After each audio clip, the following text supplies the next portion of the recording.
All right, this is how we're going to work it. We will have candidates make introductory statements. We will have a panel, which I'm going to shortly, and an audience questions. And we're not going to pre-screen the questions. You may ask anything you want to. We only ask that you have your question written out before you come up here to the microphone. Introducing our first panelist, John Barry, you all know, cabinet member, Redlands Tea Party Patriots, former journalist. We will not hold that against him. He is a state coordinator also for Tea Party Patriots and is on their board of directors. He runs our canvassing operation and, you know, all around good guy. I do windows. Our next panelist is Wendy Gish. Hopefully she's still here in the room. She is the communications director for the Mountain View Republican Club, and she started a new group after the last election, Changemakers. I have the worst operating microphone. And that is, she's not waiting for the Republican Party to do anything. She's starting her own action, her own group, to reach out to voters and, by the name, make changes. Wendy Gish. And our last panelist tonight is our teacher in residence, Rebecca Friedrichs. So she will be particularly acute in her questioning of our candidates. So let's give a welcome applause to these three panelists. And before I let Greg speak again, I'm just going to remind you that we will have a second poll that will follow the debate. So the ladies will be circulating the white tickets, and everyone should be sure to take one, and we will be counting those ballots at the end of the evening, and we'll give you a report. So back to Greg. There's no news and there's no sugarcoating. The election in California for our cause, for the cause of freedom, was a disaster. And that's putting it mildly. Obviously, what we have been doing, what the Republican Party has been doing, is not working. And dramatic change is necessary. We have two of the three announced candidates for state Republican Party chair. Obviously, dramatic change is needed, and it's important that we find the right person to lead the party and hopefully make it a relevant and useful force for the cause of liberty in California. Steve Frank has spoken to us many times. We've interviewed him on the radio many times. The way I describe Steve is he is so knowledgeable and has been around California politics that he not only knows where all the skeletons are, he knew the guys before they were skeletons.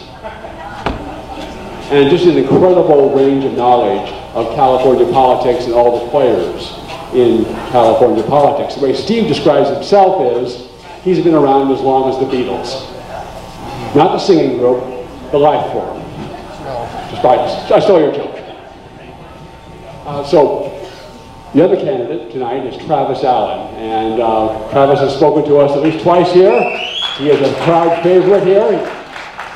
Like few candidates and few politicians, he is able to fire up a crowd, and that is a useful and important skill. And having failed, or not failed, but having come up short in his race for governor, and we saw how good John Cox did in the general election, he's now running for state party chair. And he has brought thousands, tens of thousands, maybe hundreds of thousands of volunteers into the political process, another very important skill. I would say this, both of these men we like and respect. Both of them are in alignment with our Tea Party and conservative values. Both have strengths, both have weaknesses, as anyone does.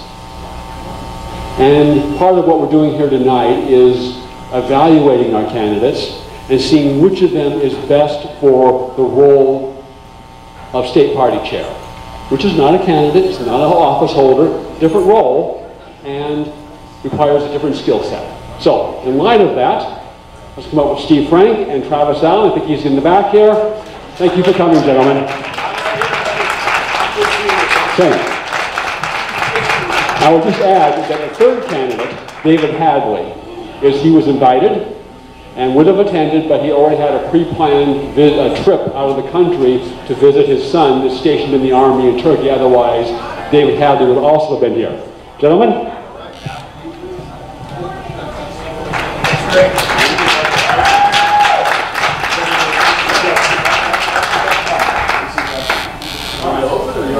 How do you want to roll? All right, let's do a coin toss.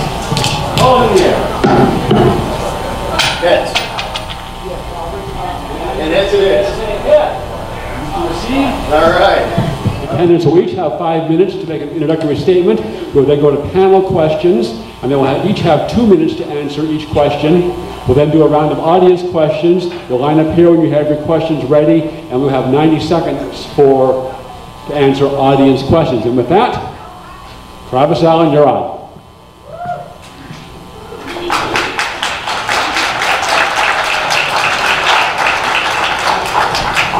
Ladies and gentlemen, it's an honor to stand in front of you today. The last time I was on this stage was in a slightly different capacity, but this room was as great as ever. I will tell you right now, everybody just kind of look around. Don't look at me, look around. Look at all your friends and the people sitting next to you. Look at all these Californians. These are all California citizens. Raise your hand if you're a California citizen. Raise your hand if you're a Republican. I want you all to know that you are in the majority in California. California has more people in it that believe in common sense than those that don't. California has 5 million Republicans and millions more of independents that will absolutely vote Republican given the right candidate and given the right circumstance. Let me give you an example. Everybody here knows that in 2018, we were failed by our Republican Party, weren't we? Weren't we? California lost 7 of its 14 congressional Republicans. We have 53 congressmen in California. There are now only 7 that are Republican in California. That was the worst loss of a congressional delegation since 1883 in California. In the governor's race, the marquee race, as you all know, I endorsed my opponent. I did a series of 8 workshops up and down the state to get my 50,000 volunteers trained and get them into candidates and organizations and campaigns to help other candidates win in November. Unfortunately, our governor candidate only got 38% of the vote. That was the lowest vote total we've gotten in a governor's race since 1978. Clearly, something is not working in California, and I'll tell you it's very simple. Voter registration has not happened for Republicans in California for years, and I will tell you, as your next chairman of the California Republican Party, that is the first and foremost thing we're going to do. We are going to register more Republicans in California again. These are not hollow words. Think of this. California Republicans now stand at 25% of the state's population. The Democrats are over 40%. This number has been steadily declining over the last 20 years.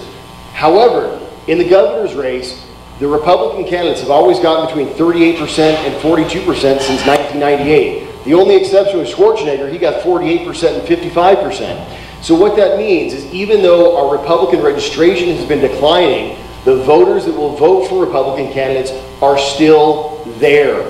All we need to do is show these independents the values that Republicans hold dear. This does not come by abandoning our values. The Republican Party establishment has told us for years that in order to be elected in California, you need to look and sound more like Democrats. You need to be Republican-like. Is this right? Is this right? Is this wrong? Are we Republicans? We stand for American values. We stand for common sense. We stand for the U.S. Constitution. Raise your hand if you voted for the President of the United States, Donald J. Trump.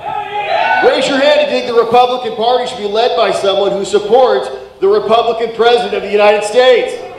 Raise your hand if you're ready to help 2020 elections for Donald Trump Republicans in California and across the country. We need a Republican Party that has fire, that has energy, that understands that it needs to start registering voters, that understands that it must support the Republican president, that understands that the values and the ideals that we hold dear are values shared by all Californians. Ladies and gentlemen, there are three things the Republican Party needs to do. The very first is we must do voter registration. In order to do that, we need a statewide bounty program. We need to empower ordinary Californians to register more Republicans. My plan is simple. The California 100,000. We'll take 100,000 Californians donating $10 a month. That's $1 million a month to register new voters across the state. This source of funding increases our budget by over 60%. Right off the bat. Personally, I bring 20,000 donors to that table. Number two, we must pursue aggressively in federal court the illegal electioneering of the Democrats. We must prosecute voter fraud all the way to the Supreme Court if necessary, because every vote must count in California. And lastly, ladies and gentlemen, you better remember that as your next party chairman, the California Republican Party is going to fight.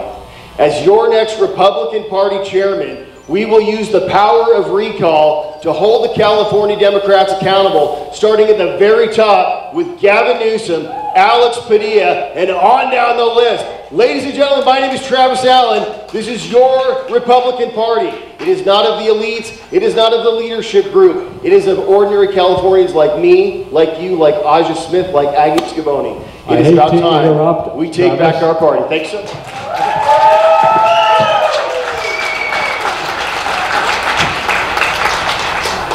By the way, this man here, you do need to pay attention to him. He is our timer, and to get everyone's questions in, everyone has a fair chance. Let's try to, if it comes to stop, finish your thought, finish your sentence, let's try to absorb the time limits. Thank you very much. What a great day in America. Donald Trump is still president. And in 672 days, we will re-elect Donald Trump as president. Now that's the good news.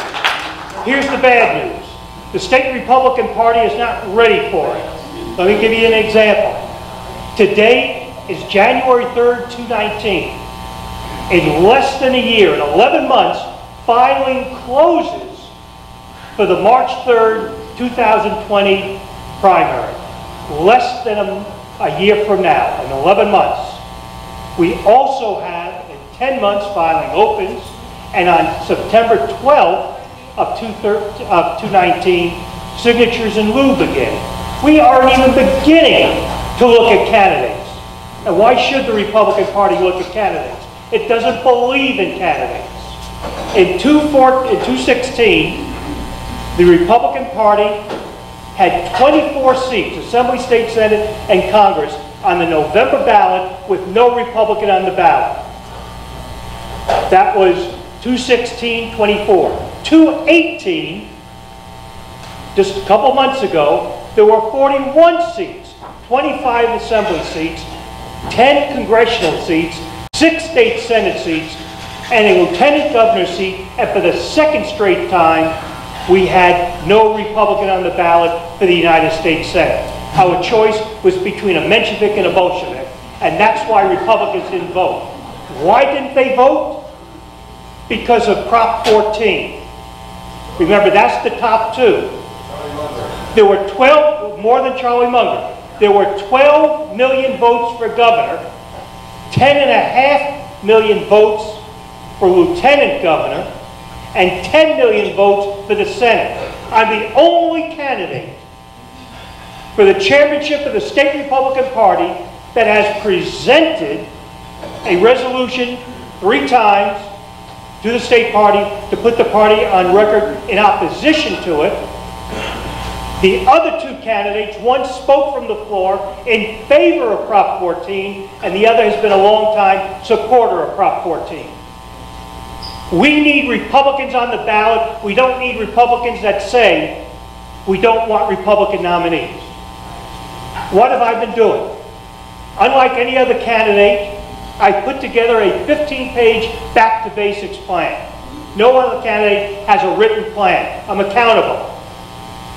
No other candidate has gone to the board of directors of the CRP and said, forget having a convention in February that is just a normal business as usual convention. Instead, let's have a business convention where we have committees meeting, plans made, strategies determined, goals made, accountability, and timelines. They won't do that. I went to the convention, to the board meeting, the last board meeting of the CRP. They refused to even discuss it. I'm the only candidate that wants members of the county committees to automatically be a member of the state party. If we are going to build the base of the party, it's not in Sacramento, it's not in Palm Springs at a convention, it's county by county, building the base of the party at the county committee level, and let it come up. Lastly, I also have a plan for voter registration. I've already had meetings in San Diego with Southern California ministers. I have a meeting coming up in about a week and a half in Northern California with ministers from the north. We're going to get 250,000 evangelicals to vote. 52% of them are not registered, and 25% of those who are registered don't vote. We need to get the evangelicals out. We can do it. We're going to be talking about a lot of issues tonight. We're going to be talking about the key ways to victory in 2020. We know the past has failed. We know that we've not been able to get our voters out because the party didn't want the voters out. We did not harvest votes. And as my California Political News and Views pointed out today, the harvesting of votes by the Democrat Party in Orange County was done by illegal aliens. They did, and the LA Times broke that story. I've sent a letter today to the board of directors of the CRP demanding that they send a letter to the Department of Justice demanding an investigation of civil rights violations by illegal aliens and the California Democrat Party. We'll talk some more. Thank you, gentlemen. Wendy Gish, lead off our first panel question. Now we'll go to Travis Allen first. Travis, as a delegate, I'm looking for a long-term team player and not just a 2-year person to be our next chairman.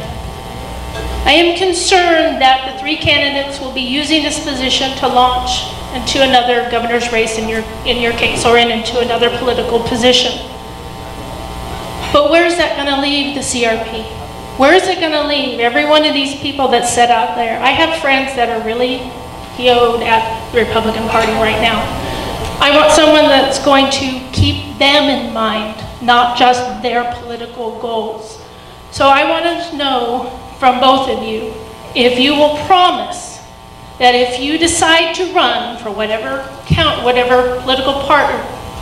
political race, that if you become chairman, will you resign so the next person will have their interest at heart, because they've been left behind, as you've seen?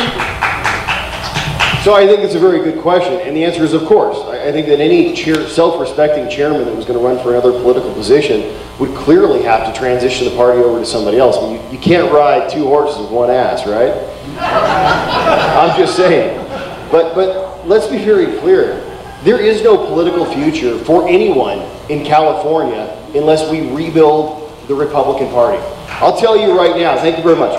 I'll tell you right now, you got people like Chad Mays and Kristen Olson who tell you the Republican Party is dead. Is the Republican Party dead in California? Of course it's not. That's insanity. But let me tell you something. It's dying on the table right now.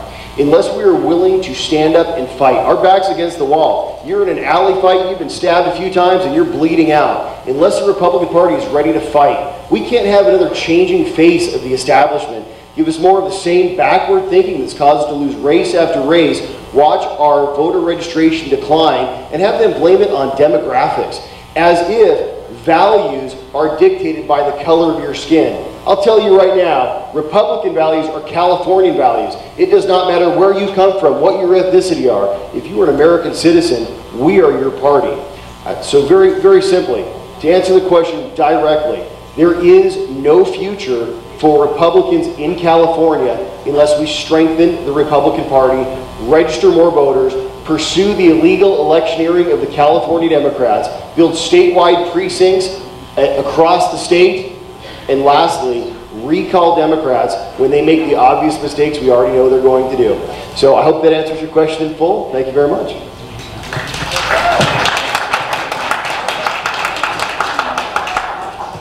Wendy, I was parliamentarian 4 times for the state party. There's a section of the bylaws that says when an officer, an elected officer of the CRP board, decides to run for office, they have resigned as an officer automatically. But I will issue a challenge to my 2 opponents. I will sign a pledge tonight or at any time saying I will not run for governor, senator, or for any office after I leave the office of chair of the state party. And I would ask them to sign the same statement to show their sincerity. I am giving a direct answer to the question that was asked. Yes, we have problems in the party. And the only way it's going to be solved is by somebody that's been inside the party, that knows how it operates, has tried to fix it inside the party, has not been allowed by a mixed crowd here, Greg, so I won't use the word. I'll just call him the bow tie. We all know who I'm talking about. I can't use his name. Yeah, the name that cannot be mentioned. We have been ruined by the bow tie and his people. We have not registered a single voter since March of 2013. It is the policy of the California Republican Party not to register voters. How are you going to get votes for your candidates if you don't have people who are registered to vote? And I must say, the state of Texas registers voters even though in Texas you don't register by party. They just register voters and they win. We don't register voters and we lose. Lesson learned. Next question, John Barrett. Yeah, question, just first of all, how's this? We'll go to Steve Frank first and then Travis Ellis. Okay, just a quick statement. If you guys really want to help these 2 candidates, what you need to do is become a delegate to the California Republican Party, because that's where the difference is made. I was a delegate for Paul, I have been a delegate for Paul Chabot for the last 2 years, and it's important to become a delegate because you put sweat equity into candidates and you put it into the party, and that's where you make a difference because you're a voting member at the party convention. That's where these 2 are going to be elected, is by people like me who are delegates. So if you have worked for a candidate, you need to go to that candidate, grab him by the proverbial collar and say, I want to become a delegate to the California Republican Party. It's not just important for coming up in February, but it's also important in 2020 because of Prop 14, the California Republican Party now gives endorsements prior to the election. That's very important. So please become a delegate. In fact, if you want more information, you got Regina Santa Maria and Jan Leja, who are doing awesome. Stand up and wave. If you want more information about becoming a delegate, give them a holler. Jan Leja's back there. Give her a holler. All right. Thank you for that. Okay, on to a question. As CRP chairman, your primary job is to raise money. The figure I hear is $35 million just to get into the 2020 game. As CRP chairman, how would you raise that money? I love lies. I love people who continue the lies. Let me give you the facts. The state Republican Party raised $34 million, according to Jim Brulte. That's a lot of money. What did we get for $34 million? We lost seven congressional seats, 5 assembly seats, 3 state senate seats, a Board of Equalization seat, and am I glad we didn't raise $66 million? On the other hand, Mr. Brulte says the poor Texas Republican Party, they only raised $6 million. What did they get? They have 2 U.S. senators, every state constitutional office, They run the House of Representatives, their version of the Assembly. They run the state Senate. They run the state of Texas, and they only raised $6 million, and they were doing voter registration. It is not the way you raise the money, it is how you spend the money that counts. And we can learn a lot from Texas, because they do it right. Us, on the other hand, we just think raising money is the only way to do it. Now, Mr. Hadley has a plan, and others have plans.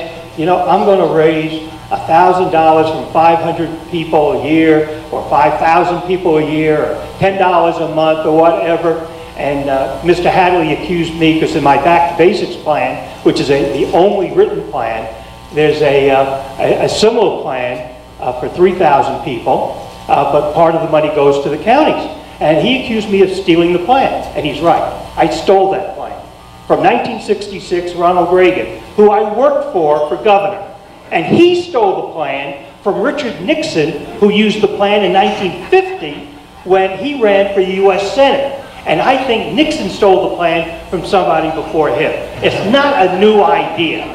It's a good idea, but it's not a new one. We need to also be going back to the online. We can raise money. The state party has done quite well in the last 3 months prior to the election in raising money online. We should be doing it the most important way to do it.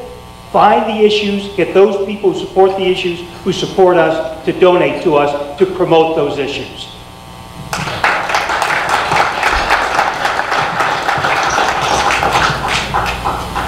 I'll tell you very simply that Steve Frank has a very good point. Elections aren't just about who's spending the most money.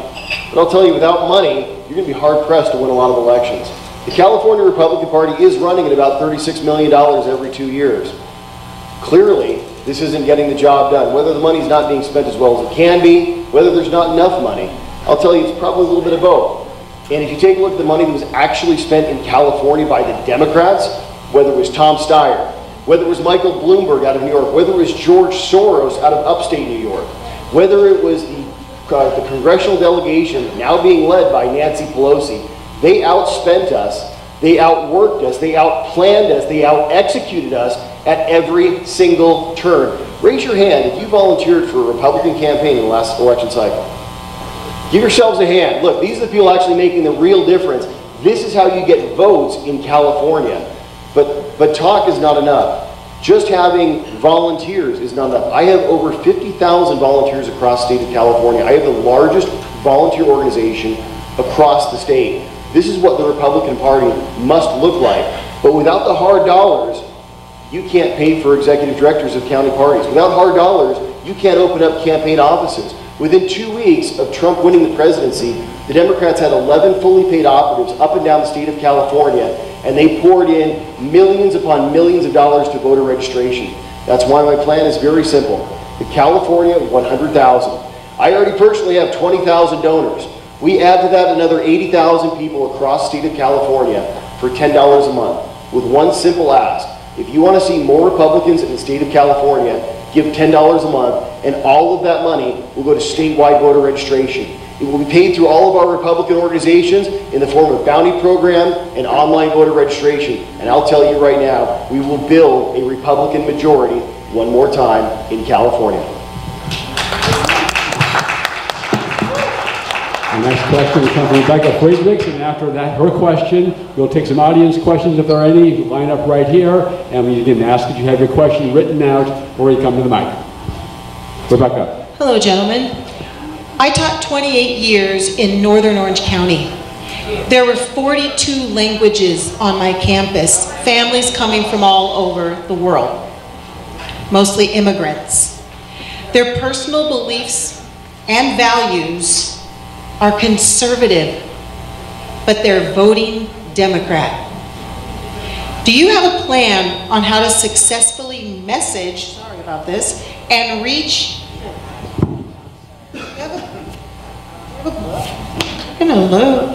do you have a plan on how to successfully message and reach these natural allies? And are you open to working with those of us who do have a plan developed and who care about these folks?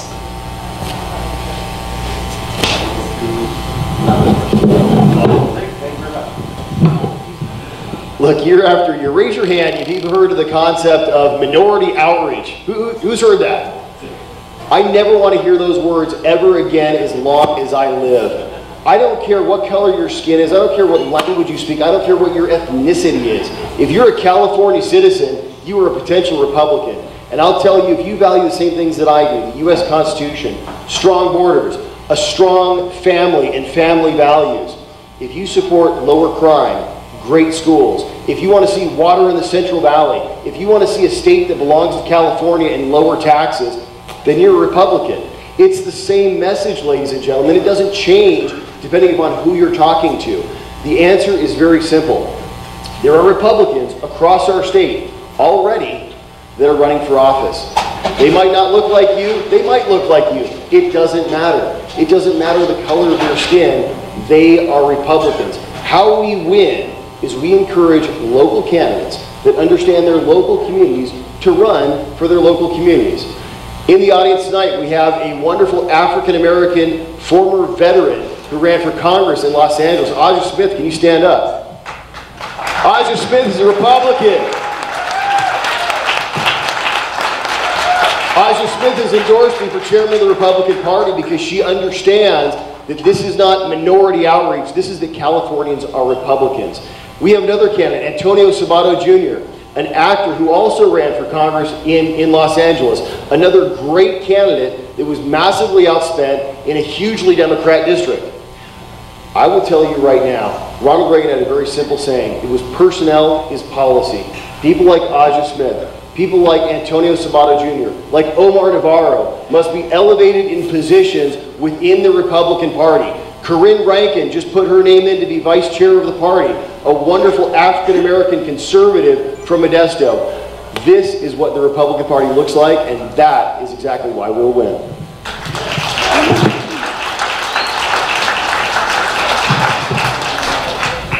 The time to play the racist game of going after Hispanic votes, black votes, gay votes, straight votes, white votes is over.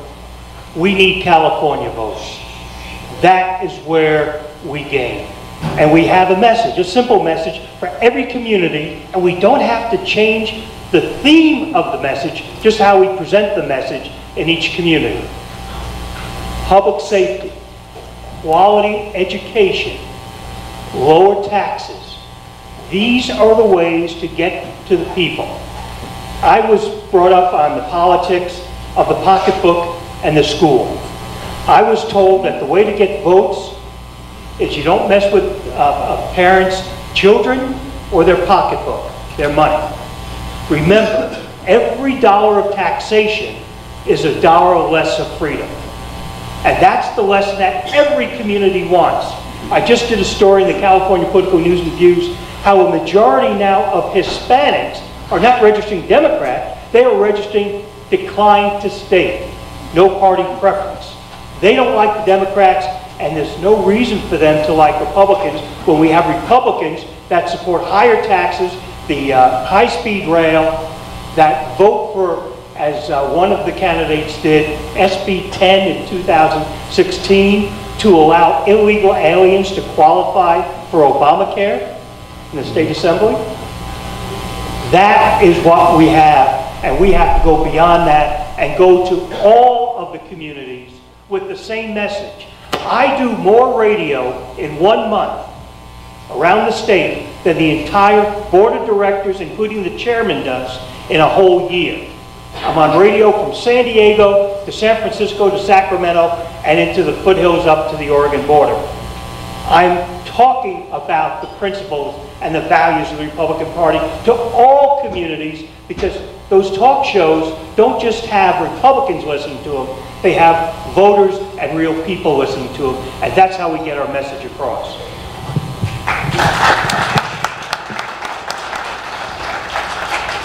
I'm going to take my prerogative here as the moderator to follow up on this notion of about immigration and ethnicity. And they're really different. And for some reason, Republicans seem to find the math of immigration to be very difficult. PPIC poll, Californians, earlier last year. Do you approve of Jerry Brown as governor? Native born, approve 53, disapprove 40. Naturalized, approve 63, disapprove 19. Do you approve of the way the legislature is doing its job? Native born, approve 43, disapprove 50. Naturalized, approve 66%, disapprove 23%. Gavin Newsom or John Cox? Native born, John Cox 33, Gavin Newsom 53. Naturalized, John Cox 19, Gavin Newsom 67%. And I can go on a lot more poll data. Do you share my assessment that immigration as presently structured is fatal to not only the Republican Party, but the entire country, unless you want the entire country to be like California? Steve, you can start with this one.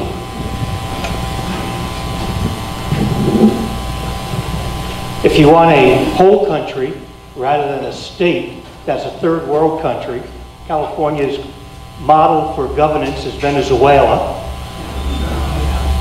We need to have a good reform of immigration. Totally agree with that. And we can have immigration reform without passing a single piece of legislation in Sacramento or in Washington. How do we reform immigration without new legislation? We enforce the legislation that's on the books. That's how we get it. And we play a game with ourselves when we listen to those numbers because we don't go beyond what those numbers are. Look, if you're a slave and somebody keeps feeding you and housing you, you're not going to kick them out because that's the only thing you know. And unfortunately, the Democrats have figured out the way to get the vote is to buy it through welfare programs, Obamacare qualifications, free education, free health care. Illegal aliens who are foreign felons are protected by the sheriff's department, your local police department, from honest Americans.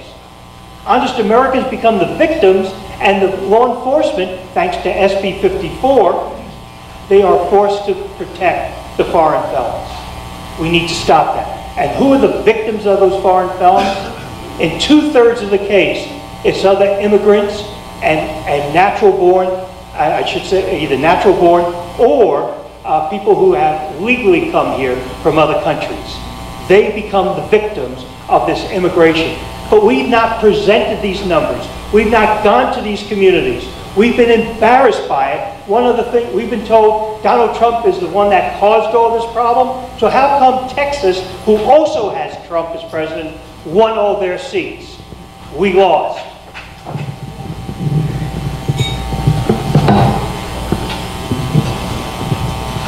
Let me start out by saying, it's about time we get rid of the illegal sanctuary state in California. What do you say?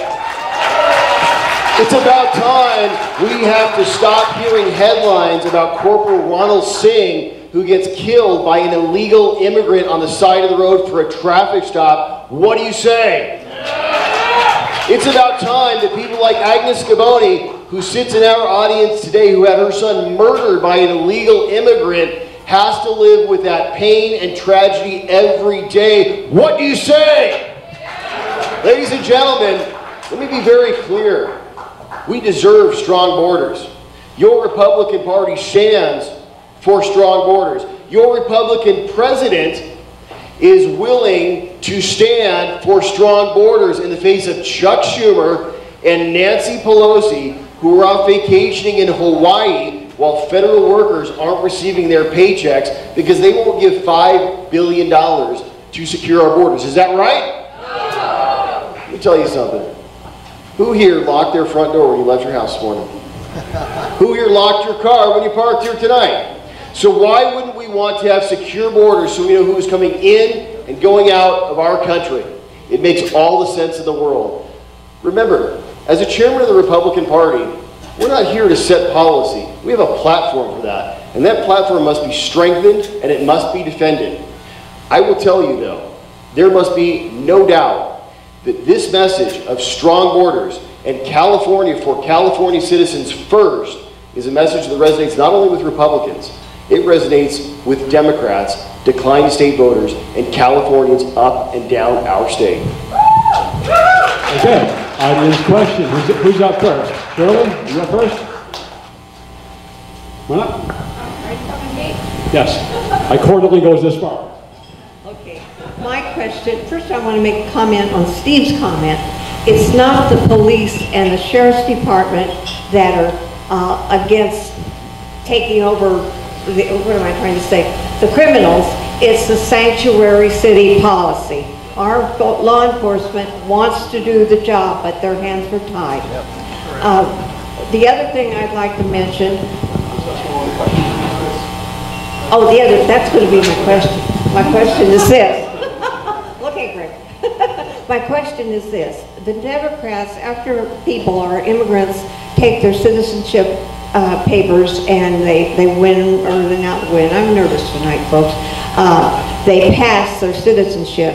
They are taken out, and Democrats have rows of tables to register them. Republicans have nothing. I brought this up to Jim Brolby and some of the Republican women, and it's got nowhere.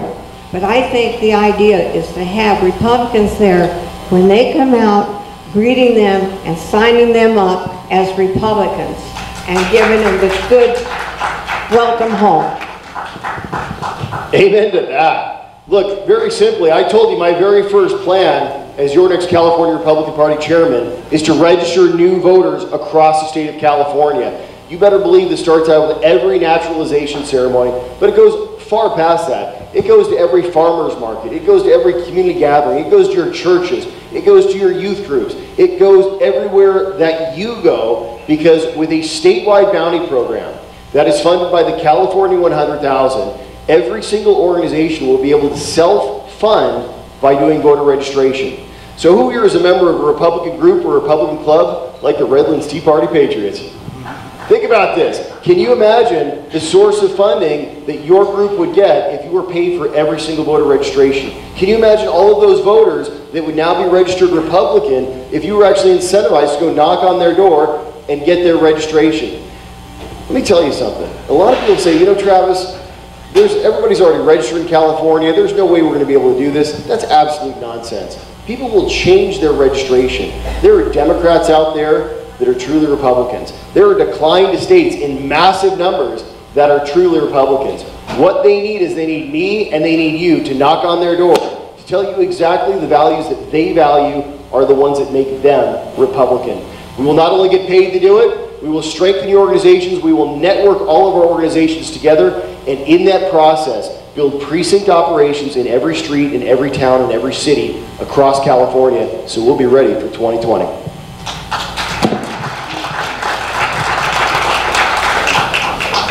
In my Back to Basics plan, as well as a special plan I put out to all the delegates in regard to strengthening the county parties, that's where it's going to start. The state party can raise some money, the state party can dole out some money, but it's going to be the counties that count. The chairman of the County Chairmen's Association, Mike Osborne, has told regional chairs that of the 58 counties in the state, 25 counties don't operate. Almost half of our counties don't operate. So our first step is they are basically eat and burp clubs. They meet, they hear a speaker, they burp, they go back out to their cars, and they go home and watch reruns of Seinfeld. There's not much work in those 25 counties.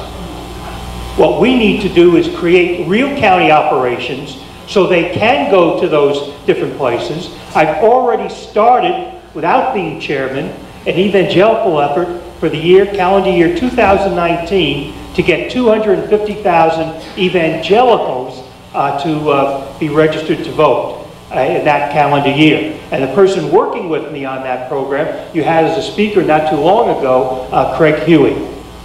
Craig and I have worked together since we were teenagers, and we're going to get 250,000 evangelicals. And you know what the cost of that is? Zero! Because we're going to work through the churches. And then we're going to turn it into an absentee ballot harvesting operation as well. Yeah. I want to thank you two gentlemen for giving us the high honor of meeting with us this evening.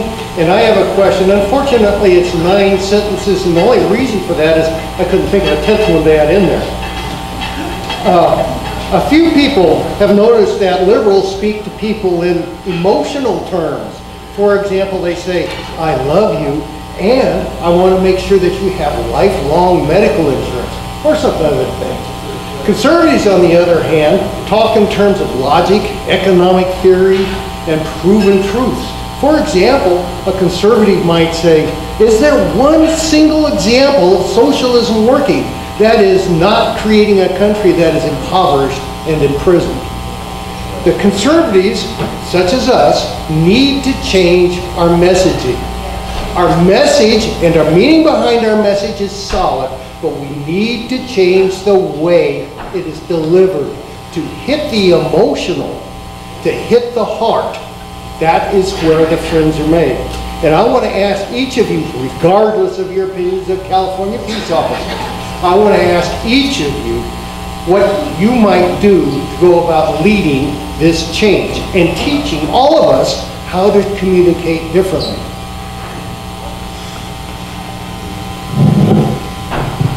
For many years, going back to the 80s, I've been training candidates in public speaking and debate, how to answer questions or not answer questions, as the case may be, how to do radio and TV interviews. And our problem is the universal that you brought out. We should not be talking about the universal. We need to be talking about Mentone. We need to be talking about Redlands. We need to be talking about Cucamonga. We need to be talking about the school system in those cities. We need to be talking about the problems of Common Core in the schools of those cities. We need to be talking about public safety. And you are right. Law enforcement wants to enforce the federal laws against federal felons. And Sacramento Democrats have stopped them from doing their job and forcing them to disobey their oath of office. So what we need to do is not look at the national or the universal. We need to look at the community, what we can do inside the community to make this a better place. We could talk about community programs that feed the hungry that are not government enforced. We can talk about education programs that teach kids and mentor kids and tutor kids that are not part of the government operation. Governor, unfortunately I have to use the word, Governor Newsom, he is going to be spending $1.8 billion taking kids from parents under the K grade, under kindergarten, and putting them into government child care. We need to be talking about what that means to our community when the parents in the community aren't able to take control of their children.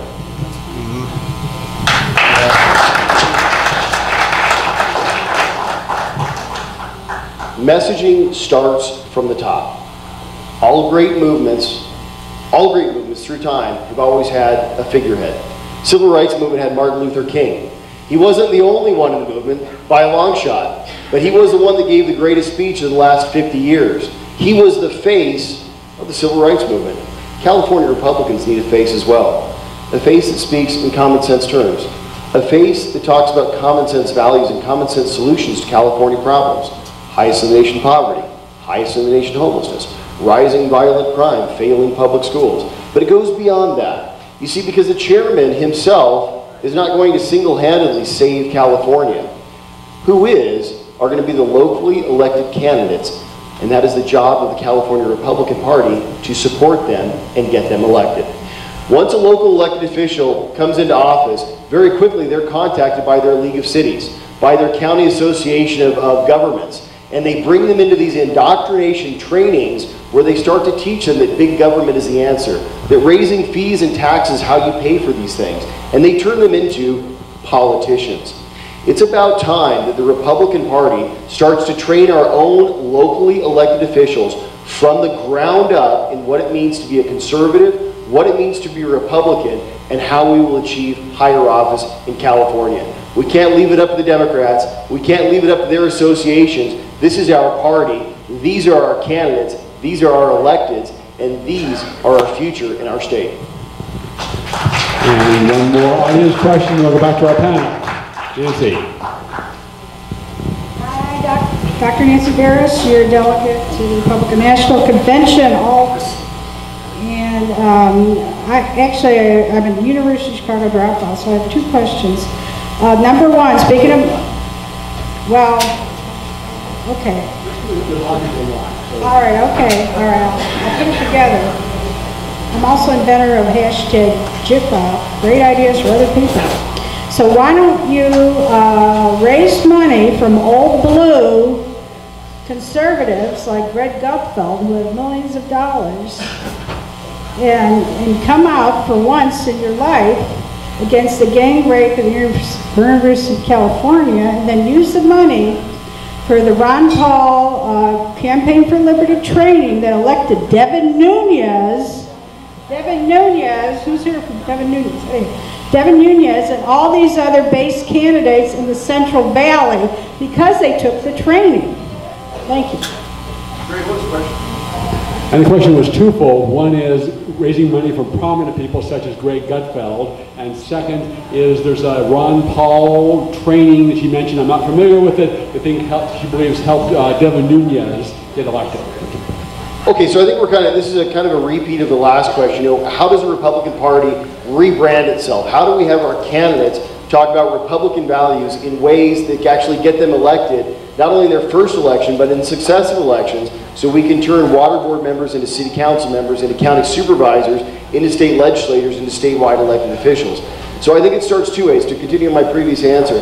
The first is the California Republican Party must have an organization, must have a mechanism to train our elected officials in what it means to be a Republican, in how to effectively govern. Because many of these principles, actually almost all of these principles, are going to be the same whether you're in Yucaipa or in Redlands. They're the same exact concepts. But it goes further than that. We talked earlier about the county parties in California, and it was mentioned that Mike Osborne, the chair of chairs, said that about half of the counties in California were really non-functional as Republican parties.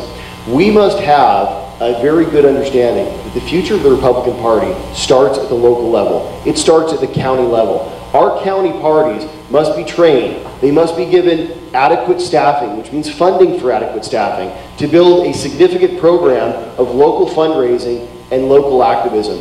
This means that our county parties must be able to share information amongst themselves so we can get the best practices of great counties like Riverside, of great counties like San Diego, who have a track record of success and successful programs to teach all of these other counties how to do it. And we need a party that understands that it's not just about the state level, that if it doesn't start at the ground, if it doesn't start with the grassroots and at the county level, we will have no foundation upon which to build. That is how we win. Okay, let's go back to our... Thank you. Go ahead. During the last election, I held 7 different training sessions throughout the state from San Diego to Sacramento. And the purpose of those training sessions was not for volunteers in general, but for candidates for city council, school board, hospital board, local special districts, water boards, to get them trained in how to run. When they came, they went through a half day of sessions. After that, each one of those candidates, almost 100, they received a specialized political strategy plan, a political plan for their race that I created for them. And then I worked those candidates throughout the state to do the work. Now the reality is I shouldn't have had to do that. The state party should have been doing that. The county parties should have been doing that. It's like Election Integrity Project California has to do the work to get honest elections in the state when that's really the responsibility of the CRP, and they're not doing their job. So private organizations, private individuals have to do that. And I'm glad that some have read my Back to Basics plan, because what we just heard was talk from my plan. How to strengthen the counties, how to do training. Training is in the plan. And it's 15 pages, it's written, you can read it yourself after the meeting. Just give me your email address, and I'll be happy to send it to you in the morning. Thank you. All right, now we can go back to our panel. And we'll start from the other end. Rebecca, you're up.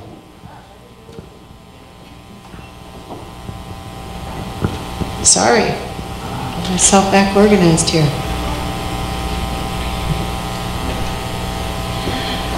A so-called blue tsunami hit California, and even Orange County, where I live, also known as Reagan County, went to Democrats.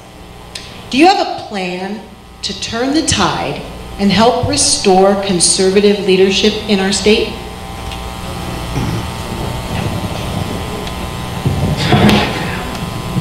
Here's the sad answer to your question. If you ask Chad Mays, he's a liberal, but he will tell you he's a conservative. He will tell you that. The 7 members of the Assembly that voted for cap and trade, which next year at this time will add 72 cents to a gallon of gasoline, every one of them, including your close neighbor here, Mark Steinnorth, asked her. It's not supposed to be mentioned. Okay, I apologize for the obscenity. Who, by the way, Steinnorth just got appointed to a position by Governor Brown. Yes, God bless him, he gets forgiving. What we really need to be doing is looking at what we stand for as politicians and as office holders. The reality here is we are running for chair of the Republican Party. And we create a conservative leadership by modeling conservative leadership. If Greg had introduced me from my normal bio, the top of my bio says just 3 things. Steve Frank, longtime activist, human rights activist, freedom is a human right, and foodie. And that's who I am. And many of you read my California Political News and Views. I've been putting it out at 3 a.m. in the morning. Sleep is for wimps. I've been doing it now for 22 years. And when you read it, you understand that I am a conservative, a consistent conservative. I just didn't turn conservative. I just learned over the years how to better express myself as a conservative. All the radio shows I do, we model it. I want to hold training sessions for the board of directors of the CRP and how to give a speech, how to give an interview, and have them in the local area get involved. Then use the county chairs and get them trained in media and communications. And that's how we're going to move our message, is by training our people in how to do it properly.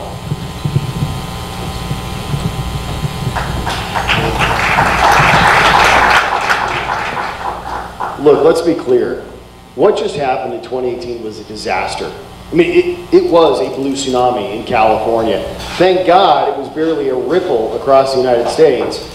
I got to tell you, I think I have a lot of faith not only in our Republicans winning because we have a president that actually stands up for Republican values, but I think in 2020 we regained control of the House, which means we're going to have to pick up seats here in California.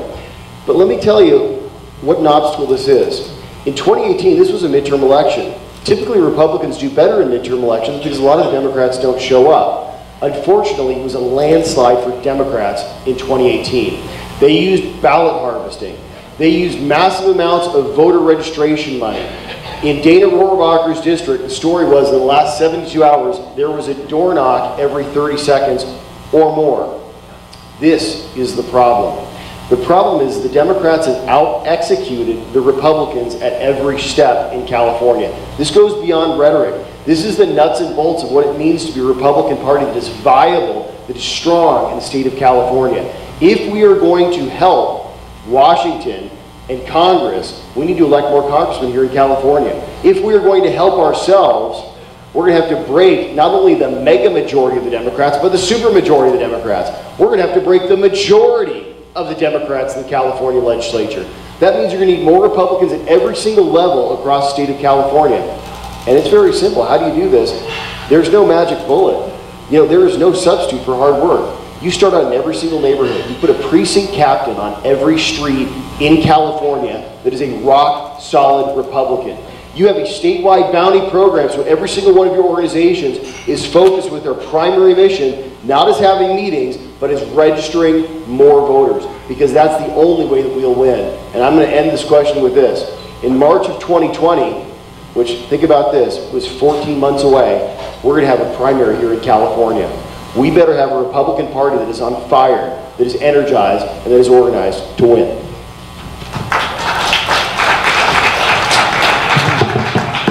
My question actually was about ballot harvesting.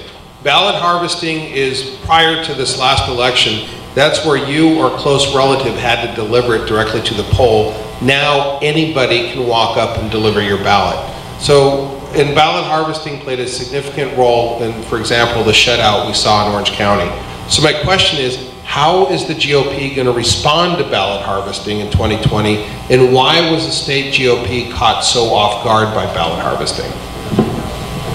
You know, I'm not here to make excuses for the establishment of the California Republican Party. I will tell you though, Republicans, unfortunately, me and you, we were sold out. I will tell you that Republicans like me and you have no representation anymore at the state level, and it's time for that to end. Ballot harvesting, I saw it come through the California legislature. I spoke against it and I voted against it. We knew at the time that it bordered on criminal. We knew at the time that it was ripe for corruption.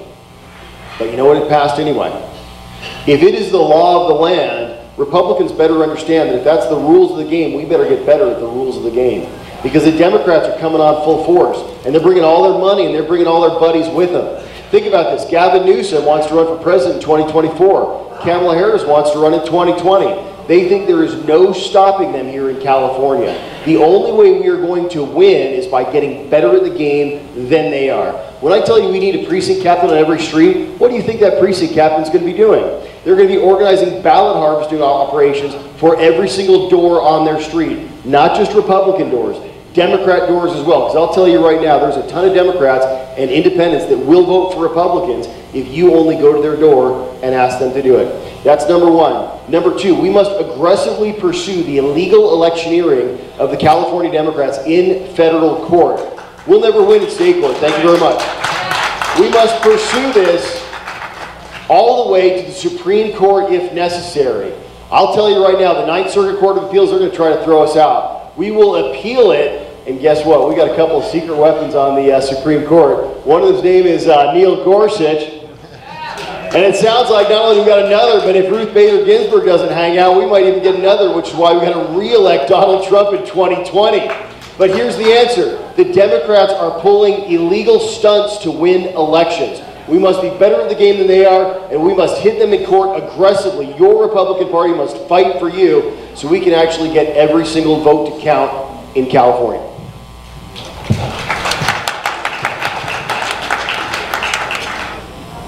Some of you who are delegates received a letter from Jim Brulte announcing that he wanted to dispel a rumor. And the rumor was that the Republican Party didn't do ballot harvesting. How did he explain it? He said that on May 9th of 2018, he met with the Assembly Caucus, the Senate Caucus, and representatives of the House delegation and explained to them what ballot harvesting was about. Now, a briefing is not doing, and Mr. Brulte thinks that briefing people is not doing. Who was responsible? The Assembly Caucus didn't do anything, the Senate Caucus didn't do anything, the House delegation didn't do anything, and the same people who allowed the state party not to register voters since March of 2013, they're the ones that made the decision not to do any ballot harvesting. The Republicans in Sacramento knew, and the board of directors of the CRP knew, in 2016, when the vote came up on harvesting, and our people voted correctly on that, they voted against it, it still became law. It's the law in the state of California. Going back to what Rebecca asked, Orange County alone, they harvested 250,000 votes. That's why we lost 4 congressional seats, an assembly seat, and a state senate seat in that county. Yes, we did the things that we should have. Yes, the Democrats did have a lot of knocks. We didn't do the job. We allowed the Democrats to do it, and thank God, please don't, I shouldn't have said that, but the LA Times did us a favor 2 days ago when they exposed the fact that it was illegal aliens in Orange County that worked with the Democrats and the unions to harvest the votes and to even help people fill out the votes. This is immoral. We don't need lawsuits. That's a good thing. If anybody wants to sue, God bless you. What we really need to do is get the Department of Justice to come in here and take over our elections to make them honest again.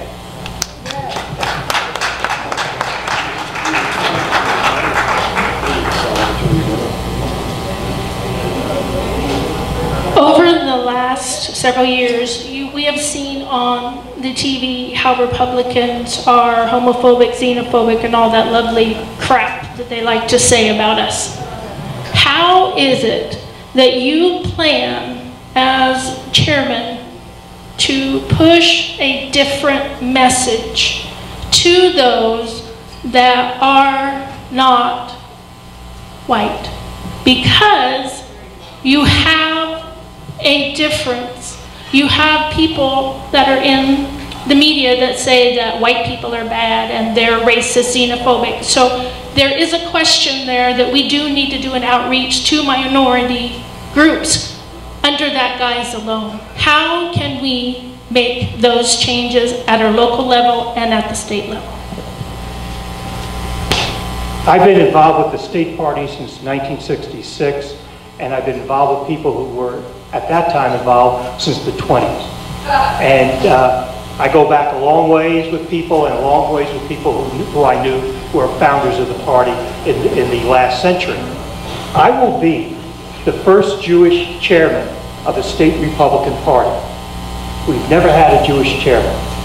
And the reason I bring that up, as many of you know, I also work very closely with the evangelical community and have since the 1980s.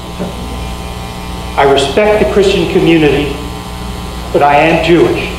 And I can take a message to other minority communities that others can't. And the bigotry of the left to say that if you're white, you're a racist, if you're a male, you're a racist, misogynist, excuse me. This craziness of racism of the left. The left is the... Dr. Walter, I once had Dr. Walter Williams speak for me at a group at USC, by the way. And he gave a great speech, and he talked about Jesse Jackson and Al Sharpton, and he called them the Klan with a tan. They are bigots, and we as Republicans need to be willing to call out bigots. If you hate white people, you're a bigot. If you hate black people, you're a bigot. Black or white, bigotry is wrong, and we should be willing as Republicans to speak out.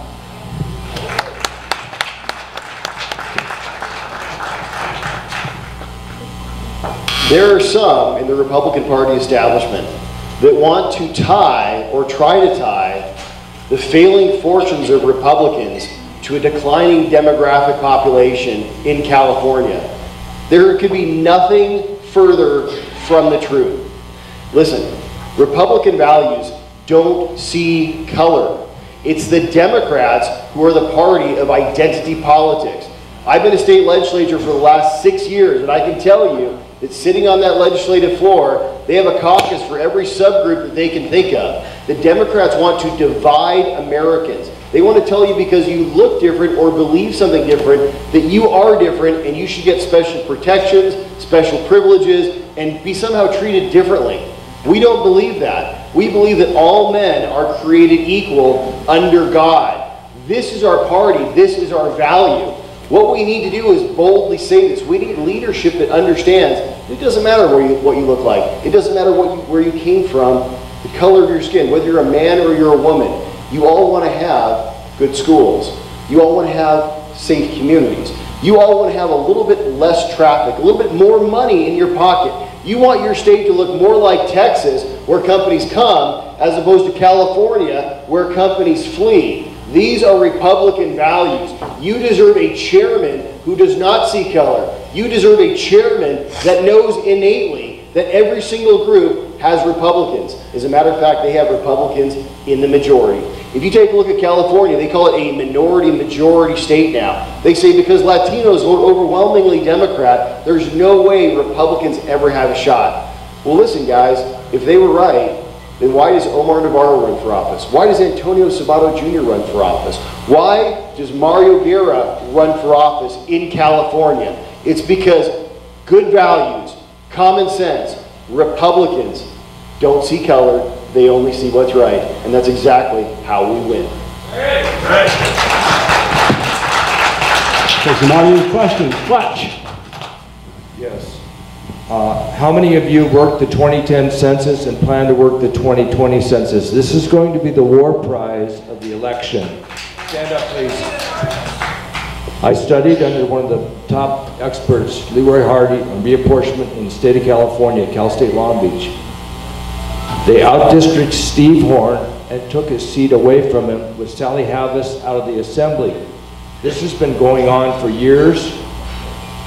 They will draw, they're going to do everything, guerrilla warfare, get ready for it, pull every trick, but the census, we've got to get more conservatives in this. Bilingual too, I'm bilingual. My mother grew up in Mexico, came here speaking no English, put back 2 years penniless. I'm not anti-Latino, but we have to get people to learn Spanish. It's not that hard, you can do it with Google. Get to work the census, be the eyes and ears on the ground. It's going to be dirty, but we have to, the demographics will be changed in a way that may not allow us to re-elect our president. So get to work, join the census, it pays pretty good, shoe leather, get out there, do it. So I think that the question goes directly to what is the future of the California Republican Party. In 2020, we know we have another election. It's going to be a presidential cycle, which means Democrats are going to turn out in even larger numbers than they just did. So we better be ready for it. But guess what? As soon as 2020 is over, there is the 2021 redistricting, which is a result of the census that our speaker just talked about. Think about this. In 2021, they're going to redraw all of the political lines in California. We know what happens when they do that.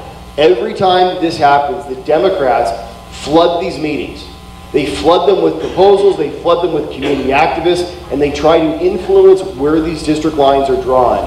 We must have a plan as a Republican Party to make sure that all Californians are fairly represented in our districts. We don't need to carve Republican districts and Democrat districts. We need to carve districts that are fair for every Californian, regardless of what your political belief is. I will tell you right now, there is no plan that I know of that is in place to take advantage of the 2021 redistricting. But as your next chairman of the Republican Party, it will be one of our top priorities to make sure that we draw those district lines in a fair and reasonable way so Republicans can compete for the votes over the next decade and we can actually win again in California.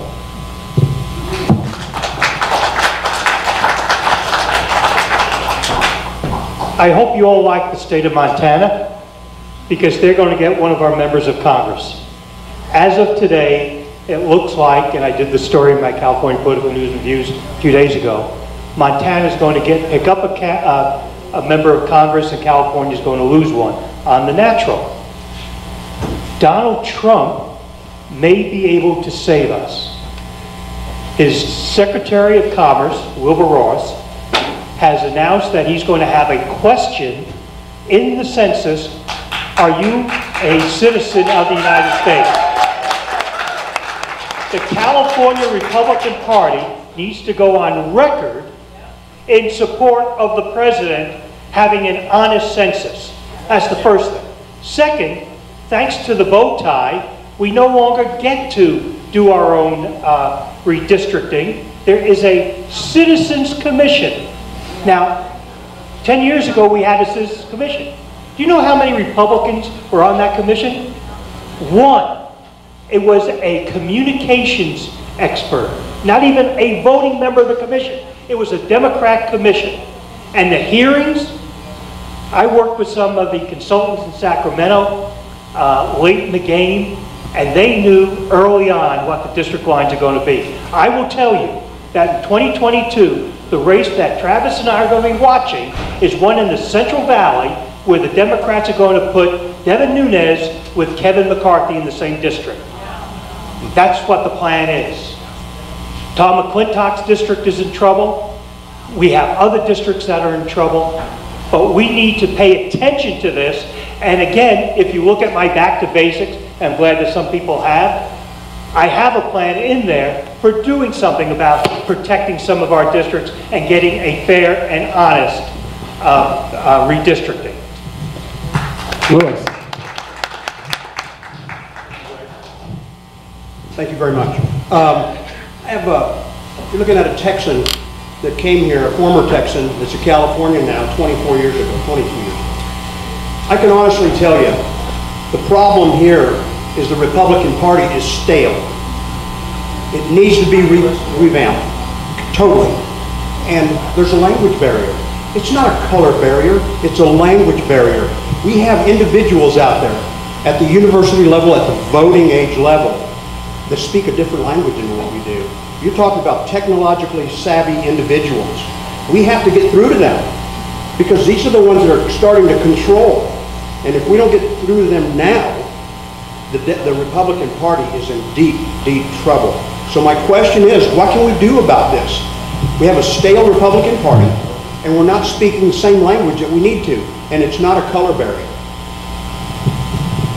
One of the more interesting things of the demographics of nerds in the colleges is that they are basically libertarian. They are to the right, but they are freedom right rather than government right. And we need to be talking about how the Republican Party, lower taxes, less regulations, free market in education, allow the parents, not a bunch of politicians who call themselves school board trustees, determine what school and what type of education the children get. That's what we need, competition in the schools. And these kids, do you know the biggest place in the state of California for homeschool kids is not evangelicals? It's in the Silicon Valley. The people who work at Google and Facebook and all those other leftist organizations, they don't want their kids in government schools. They want a homeschool. And that in California is the largest population of homeschool kids. We should be playing into their views and values because their views and values are ours. And we are stale at a state party. We have a convention coming up, business as usual, nothing's going to be done except for an election of officers. And one candidate says, we need to start a conversation. Time for talk is over. We need action, which is why I put together the Back to Basics plan so I can be accountable as your chair. I want to make sure that all of us are singing from the same hymnal. Look, I think the question was very simple and direct. It was, how do you talk to millennials? How do you talk to the next generation of Californians? You get a chairman that is already doing it. Ladies and gentlemen, I have over 500,000 followers on social media. I just heard 2 weeks ago that I actually have, as a state legislator, the largest social media reach of any state legislator of either party across the entire nation. I understand messaging. Last week I was on Tucker Carlson. Within the last 30 days, I've been on OAN, many other local and regional media TV stations. Yesterday I was on KFI in Los Angeles for 30 minutes. It was rebroadcast again. I'll tell you right now, what you need from a chairman is someone who is well-versed in the media. Someone who is well-versed in talking the language of the California voters in the language that they understand, that is reaching them on the mediums by which they are absorbing their information. This is social media. This is their telephone. This is their network media. I'll tell you right now, there's only one candidate in this race that actually has the real-world experience on stages, in front of cameras, over and over and over again, to actually bring a message that Californians want to hear. What we need for the Republican Party is a new face. What we need is a smiling face. What we need is a real message and someone that's willing to deliver it. Ladies and gentlemen, we already know that we're right, but we're losing in California because we have not been reaching California voters. We got to reach them where they are, whether it's on their phones, whether it's on their tablets or their computers, whether it's on their TVs or on their radios. You deserve a chairman that has experience in doing exactly that. All right, we are rapidly approaching our 8:46 already. 8:46. We're going to do another round from the panel. Then we'll go back to our here. Okay. I'm told we should go. Robert. To get as many questions in as possible, let's shorten our time to 1 minute answers. And you're on, Robert. Okay. Well, will you place David Hadley's anti-Trump editorial in the Torrance newspaper on your website? Well, listen, I have no desire to further the candidacy of a chairman candidate that won't even acknowledge the Republican President of the United States. I'll tell you right now, whoever leads the California Republican Party better be a supporter of our Republican President. I'll say right now, his name is Donald J. Trump. Do you agree? Look, very simply, David Hadley's a nice guy. I actually helped him get elected. I walked precincts when he first ran for office. Not only did I personally walk and knock on doors to get him elected, I brought volunteers with me to get him elected. Once he got elected, I personally went down to the registrar of voters and brought all my volunteers with me to protect the votes, to make sure that he kept his office. Unfortunately, he only kept it for one term because of the votes that he cast, which, as was recently mentioned, includes health care for illegal immigrants, which includes Trump bashing, which includes a lot of things that, ladies and gentlemen, Republicans just don't believe in. I'll tell you right now, you deserve a candidate that stands for Republican principles, Republican values, and that is exactly what you're going to get. Okay, let's do one more round. My mistake. Steve. I can guarantee, should Mr. Hadley become chair, half the party walks out and leaves because we support the president and he doesn't. And we can't have a chairman do that. You should also know there's a candidate for secretary by the name of Dan Trimble, who put on Facebook that, I'll quote him now, Donald Trump is a disaster for our party and our country. And if you're a delegate that gets a call from him, he will start his call, as he did yesterday to several of my friends who are delegates and supporters of mine. His name is Dan Trimble. I'm from San Francisco, and I will not vote for Donald Trump for president. That's how he starts his conversation. We have a no-Trump effort to take over the Republican Party in California. It's embarrassing, very embarrassing. But as far as Hadley goes, I've already put out statements. Other people have put out statements about him. It's well known up and down the state. And there are the power players in the state. They are looking for another candidate. They no longer support Hadley. And so he's having his troubles. God bless him, he'll do his stuff. I'm going to talk about my positives and how I have plans, accountable plans, on serving as your chair.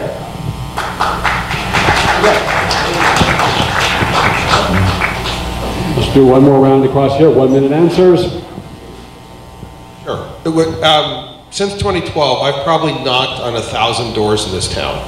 One of my great surprises, I run into declined estates or either slightly to the right of Attila the Hun. So I asked, he said, how are you a declined estate instead of Republican? And usually the answer is the Republican Party really didn't stand for anything. So my question is, how are you going to bring those declined estates back into the Republican fold? As I said before, John, all politics are local.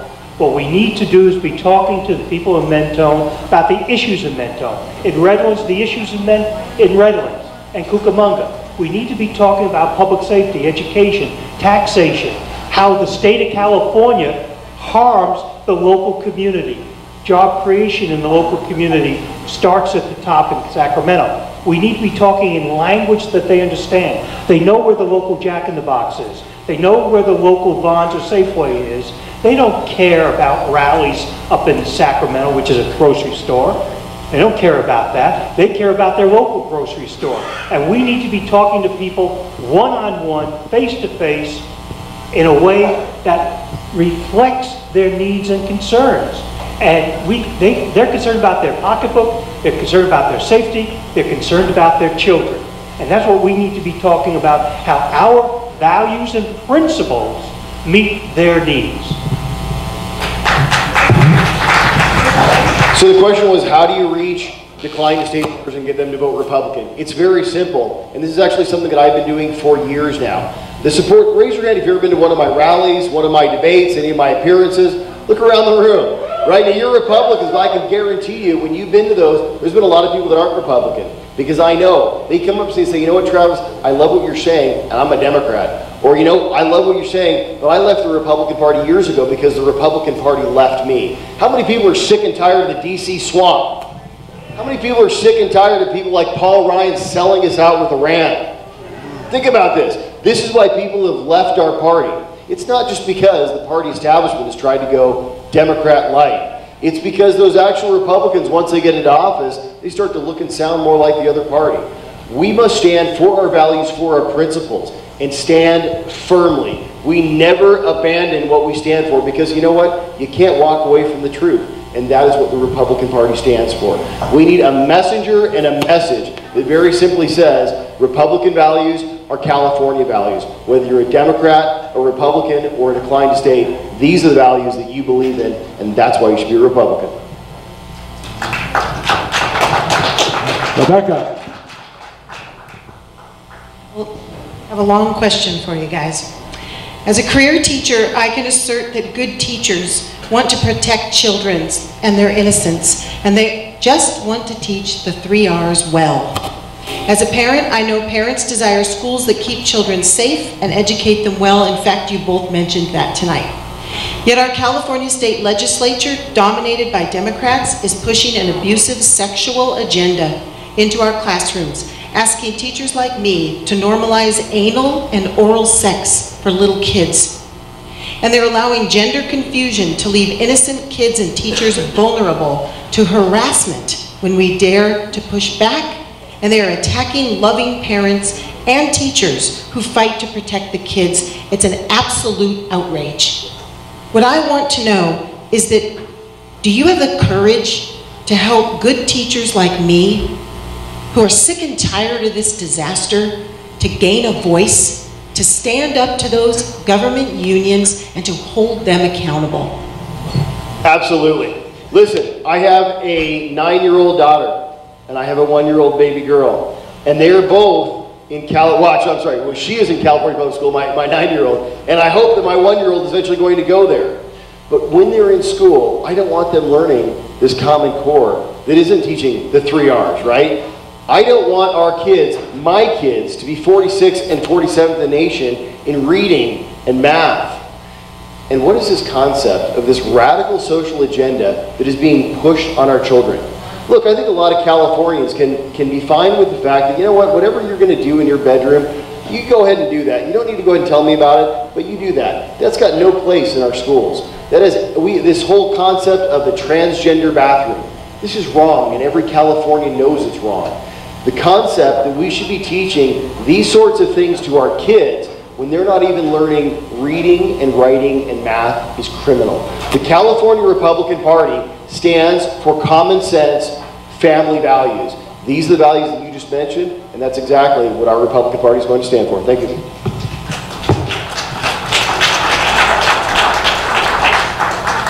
My wife is a lifelong educator.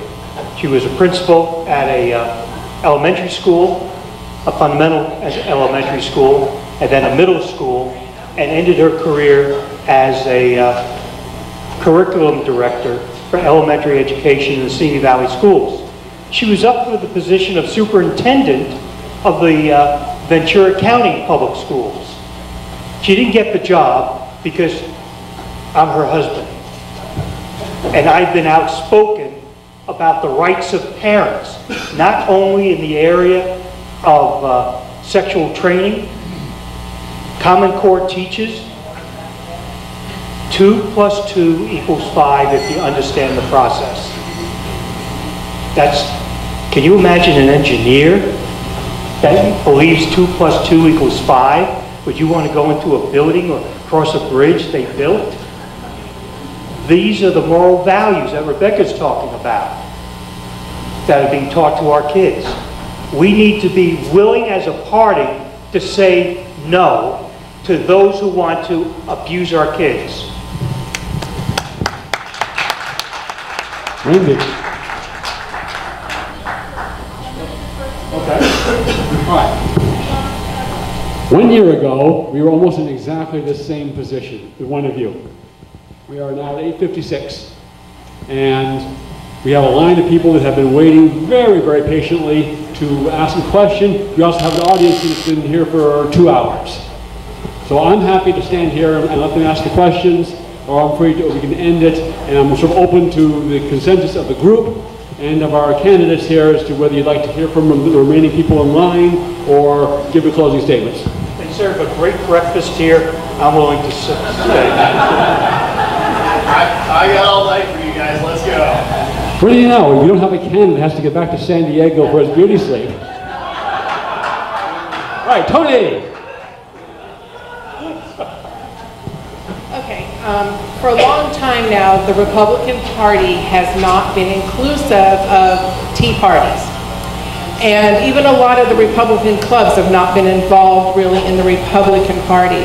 So if you're elected chair, how do you engage the Tea Party groups and the Republican clubs to help grow the party? Where do you see them fitting in? In 2011, I, along with Randall Jordan, founded the Tea Party California Caucus. I am on the board of the Tea Party Caucus statewide. I am the political director for the Tea Party California Caucus and work with Tea Parties throughout the state, including this one. I've been honored to do that. I want to continue to do that. As chair, I want to open up the party to activists. And here's a strange thing. If you go to a campaign and look at the volunteers, you're going to find that the volunteers are mainly conservatives. You don't see moderate or liberal Republicans walking precincts. They may write a check. They may say something silly in the newspaper, but they won't do the hard work. The Tea Parties are the backbone of the Republican Party. The pro-life movement, the NRA movement, the Second Amendment folks. This is the backbone. Howard Jarvis, the people who are involved with lower taxes and controlling Prop 13 and keeping it. That's the backbone of the party. Unfortunately, the current administration just doesn't have a feeling for the volunteers of the party. Otherwise, they would have a real convention coming up in February. If you're ever to any of my events, you will find people you have never seen in a county party committee. I'll tell you right now that the Tea Party across the United States is the reason for the revitalization of the Republican Party in the United States. Think about this. Think about it. When we saw the Tea Party, the mainstream media said, oh my gosh, these guys are nuts. They're crazy. They believe in the U.S. Constitution. They're willing to stand up for it. What a revolutionary concept. But what happened? We started to pick up governor seats across the nation. We started to pick up legislative seats across the nation. We picked up control of Congress, control of Senate, and you better believe, by God, we got control of the White House, and now we have the Supreme Court. All because of the lifeblood that the Tea Party has brought into the American political scene. Do you agree? Ladies and gentlemen, there are people in the Republican Party establishment that want to minimize you. They want to marginalize you. They want to say that you're a crazy activist or something nonsensical like this. I'll tell you, you are the real Californians that make a difference. Any Californian that's willing to say, I'm a California Republican, I want to go out and register more voters. I believe in you do, in common sense, family values, and the U.S. Constitution. Welcome aboard. This is your Republican Party. Gene. Good evening, gentlemen. Thank you for being here. My name is Jean Rossiter. I've been a former delegate for the California GOP for many years. I'm not currently, but I was. Back in 2011 at the Los Angeles Fall Convention, there was a platform committee vote, and at that time, there were people that wanted to change our party platform to be more inclusive, to bring Democrats to our side. I was locked in that room for almost 6 hours, and we fought tooth and nail. Mr. Franks and Mr. Allen, I ask you, our platform defines our party. That's what makes us unique and special, because we have Christian values. My question is this: back in 2011, Mr. Franks, you were on the opposing side, and you were for changing the party platform. Not true. Not true. Look, I've been here. When I got here tonight, I heard this smear that I oppose the pro-life plank, the Second Amendment plank. I can't use the word because it's wrong, but that's just untrue. Since 1991, I have been helping write the platform, keeping it conservative. I've been on the conservative writing team, not the platform writing team, but the conservative writing team, to keep it that way. And in the last election, when Mr. Hadley and others wanted to change the immigration thing, I was the one on the floor who said no to it, And I'm supported by the pro-life movement in this state. I'm supported by the Second Amendment folks in the state. I take a second place to nobody on those issues. And that's just a downright lie to try to claim that I ever tried to make the Republican Party platform of California less pro-life. I've always wanted it more pro-life. I am a pro-lifer that does not believe in the three exceptions. I believe in life, period. So the people that were there are all liars, right? I did not do that, and yes, if you're trying to say something from 8 years ago... Mike, we have a question, we have an answer. Mike, thank you. So let's talk about the platform for a moment. The platform, you know, not many people actually read the platform, but I'll tell you that the platform defines what the Republican Party is. These are our values. There are people in the California Republican Party establishment that want to pick that apart. There are people that want to take that away. There are people that actually don't want to have you in the room. There are people in the California Republican Party establishment that think that activists like yourselves, real Californians living in California underneath this Democrat rule, they don't believe you should have a seat at the table. As your next party chairman, I will absolutely defend our Republican Party platform. I will make sure that your Republican Party stands for its Republican values and stands strongly for those values.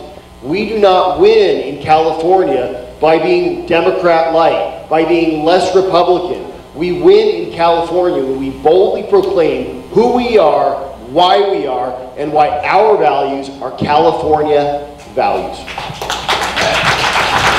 Judy.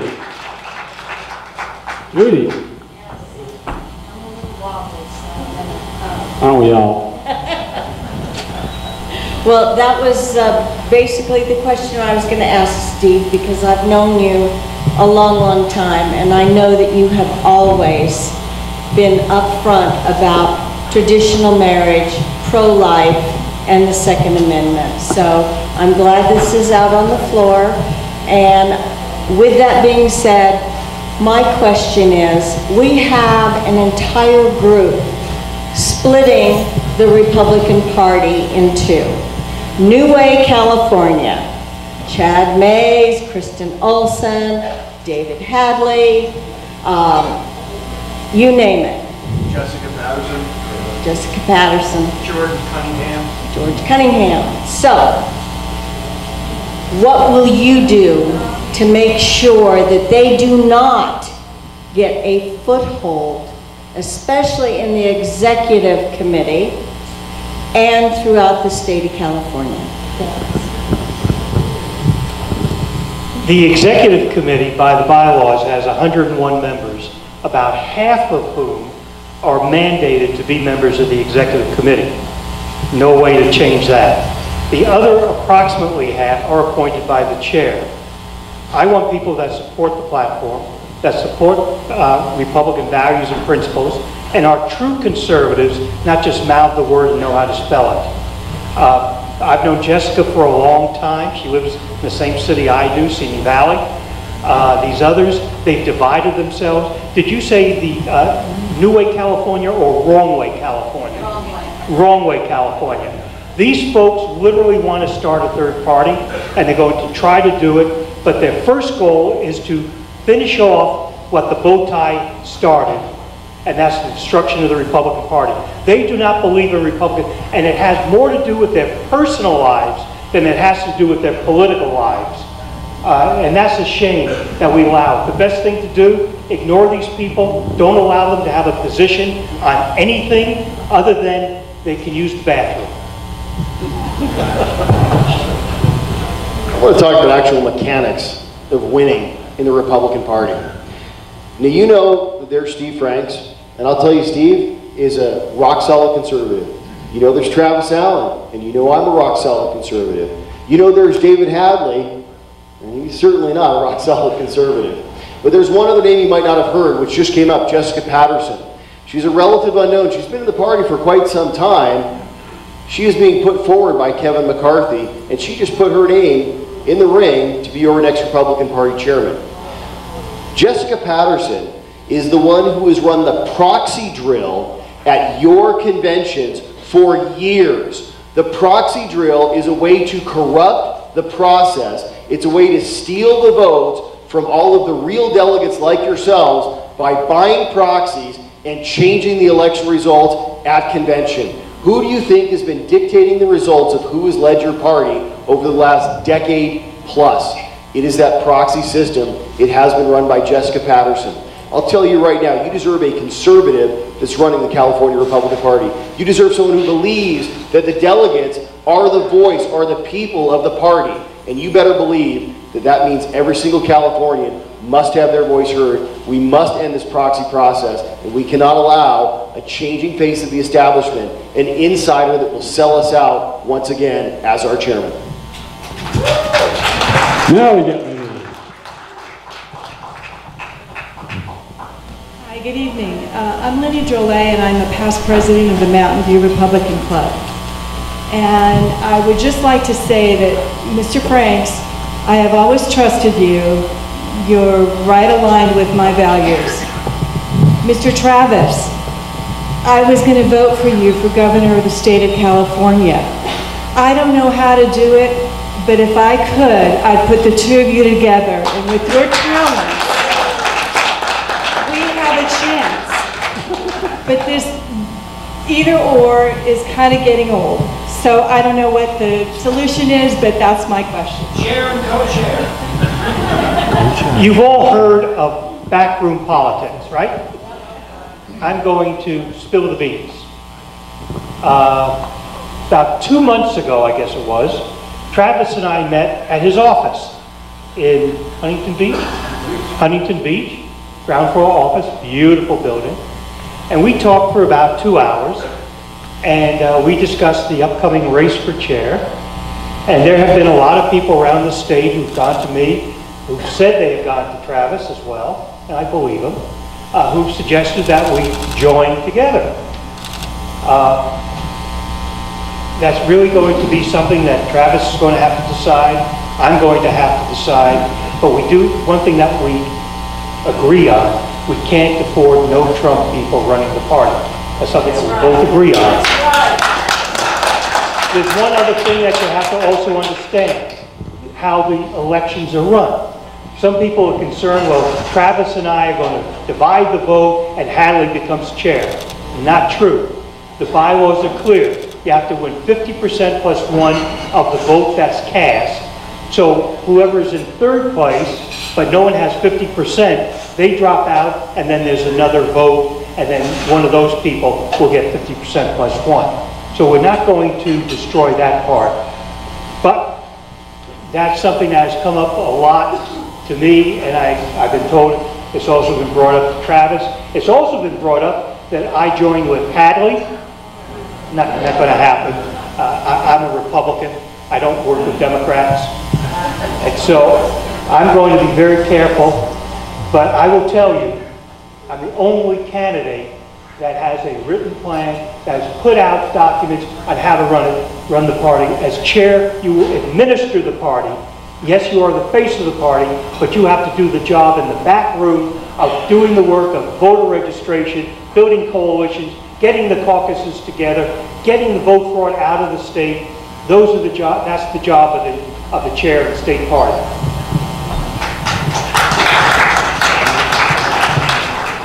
Steve is absolutely right. We met about 2 months ago in my office in Huntington Beach, and we talked for 2 hours. And I'll tell you right now, Steve Franks has been involved in the party for a long time. He has a depth of knowledge of the intricate workings of the party that very few have. And I'll tell you right now, he's a conservative. Let's hear it for Steve Franks. Steve's a great guy, and his heart's absolutely in the right place. I will tell you, what I bring to the table is very simple. I bring a statewide network of 50,000 volunteers. I bring 20,000 individual donors. I bring 500,000 social media followers and the largest earned media presence of any Republican in the state of California. I know how to run an organization because I have run an organization and I continue to run it. 50,000 volunteers in California means something. Experience means something. I have been elected to office more than one term, which is more than anyone else in the entire race can say. And I'll tell you right now that what the Republican Party needs is someone that understands not just our party, but understands California voters, that understands that we need energy, we need fire, we need new people to come to the table so California Republicans aren't a byword. We need new people to come to the table so California Republicans are known as the party that wins once again in our state, the state of Ronald Reagan. This is our state. You better believe this time we take it back.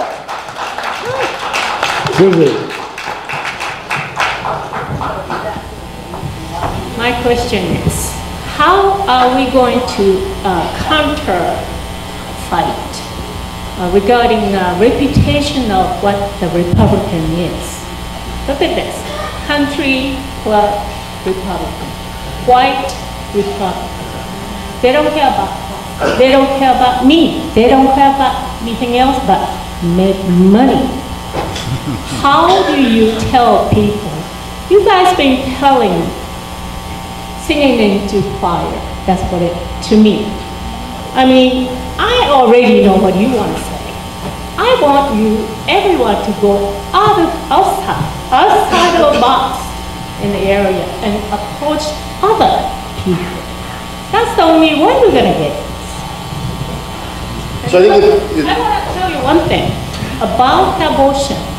It is not as simple as no abortion, pro-life, you know, those two.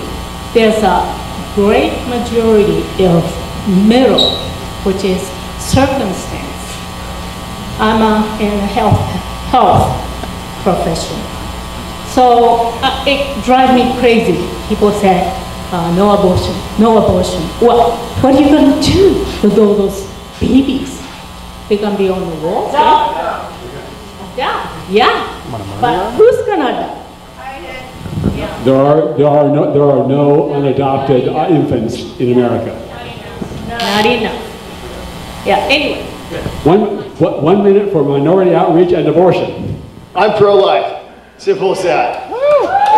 Ladies and gentlemen, this question keeps on coming up over and over and over again. It's how do Republicans actually become acceptable and the winning party once again in California, right? We've heard this about 5 times in different iterations.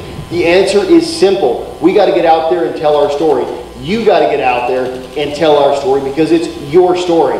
And you're going to be incentivized to do this. When I tell you about my plan of the California 100,000, it's 100,000 Californians, $10 per month. $10 per month. And all of that goes to voter registration. That will be paid as bounties to all of our local organizations, including the Redlands Tea Party Patriots, to get you out in your local neighborhoods, to knock on your neighbor's door and say, you know what, I know we've never really talked about politics, but this is why I'm a Republican, and I really think you should register as a Republican too. And when you get that registration, your organization is going to get funding. When your organization gets funding, you're going to grow your organization. It is a virtuous cycle. This is how we have the conversation. You have it yourselves, and in the process, we get a lot more voters, and guess what? We start winning elections.